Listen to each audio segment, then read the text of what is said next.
And let's see here. I wanted to start off by talking a little bit first about the new record and the difference between that and the first record, the Albatross, which came out December 2013. Yeah. It says on your website that the new album is your first studio album, and it was recorded at One Shot Studio in Woodinville. So I was wondering if you could talk about that experience and the difference between the two. Yeah, absolutely. So the first record was very much a self-done recording. I mean, I went out and bought microphones and equipment and things like that and kind of recorded it myself. So it's very much, the first record is mostly me and a guitar. I also worked with some friends across the country where, like, I have a friend that plays keyboard on a few tracks, and he would send me the audio files. So he would record them where he lived, I would record where I lived, and kind of piece it together. For the new record, I decided to do a fuller sound than just mostly guitar and vocals, and I went into the studio, worked with a awesome recording engineer named Devin Sinha at One Shot Studios up in Woodinville, like you mentioned. And so between us, the new record has bass and drums and violin and backup vocals and guitar and electric guitar and all that. So it's going to be a much fuller sound than the first record. And when you say between us, you mean between the two of you, or people that you both brought in? Oh, yeah. Did you do any long distance with that again? No, not with that. All the recording for that was done in the actual studio. But as far as people that we worked with, yeah, Dylan plays drums, bass, and some electric guitar on it. But I also worked with, for backup singers, there's a band in Seattle called May Ray, and I met them through doing open mics, actually. It's a girl that two girls. One of the girls plays violin and sings, and the other girl plays harp and sings. And so they came and worked with me on this project and did kind of my backing vocals, and there's some violin that they play in it as well. Any harp? There's no harp in this record, and believe me, I tried to think of how to squeeze it in because I love the instrument, I love the sound. It just didn't work for this particular record. But Sophie's a wonderful harp player, and she sings on this record. And then one of my neighbors actually mostly plays Celtic fiddle music, but I needed a faster fiddle part for one of the songs, so I invited her in to play as well. So you had two violinists on that. Two different violinists for two different styles of song. Excellent. Yeah, and speaking of styles of song, I noticed that while we talked a little bit about the use of genre terms, which is always troublesome for anybody. But Sure. As a folk artist, when I listen to the sort of home recordings of Albatross, which you can hear online,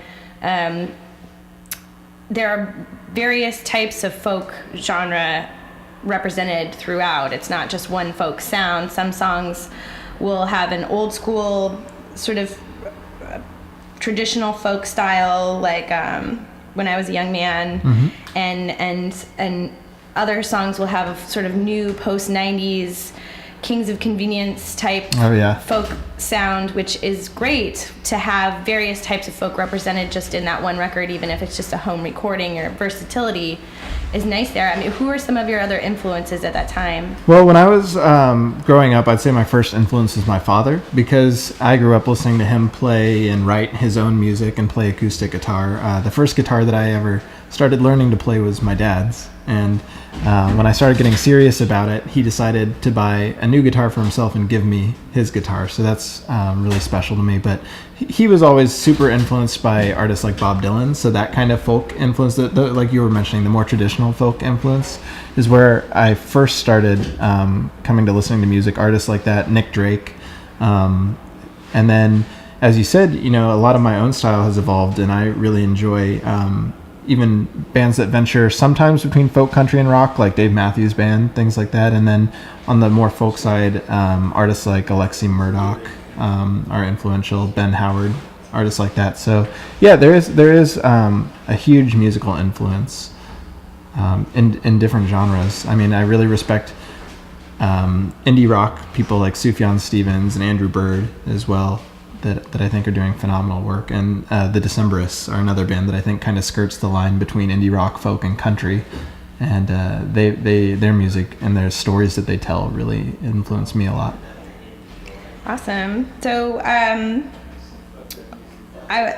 you can listen to one of the tracks before 7th season comes out online now. But there's also, if you explore his beautiful website, which is very well done. Thank you. If you explore it a little bit more, you can go under videos and see the video for The Wolves, which is just you basically playing in this room, but it's a room with the craziest acoustics I have probably ever heard.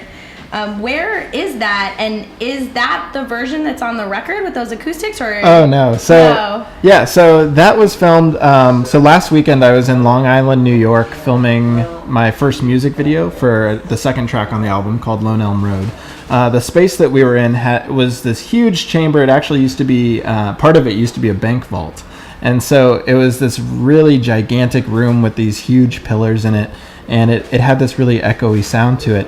And The Wolves has some parts where I kind of am doing this calling out sound, and I really thought, hey, maybe that reverb would sound cool. So when we finished wrapping on the music video, I asked one of the producers there working on it with me if she could just grab her DSLR and try to do a really quick, we only did it in one take, live recording of The Wolves. So I think it turned out pretty fun for the space that we were in. Yeah, it's great. I mean, you can't tell bank vault or whatever, you can't tell. It just looks like a normal room until you start singing, and then you go, oh my god, that's the craziest sound. Oh, it was wonderful. And it did make for an interesting day when we were actually filming the music video, because that's going to be played back to the studio track of Lone Elm Road, which I'll do a version of it tonight for you. But yeah, I mean, trying to communicate in the space where there was so much echo was made for a really interesting day.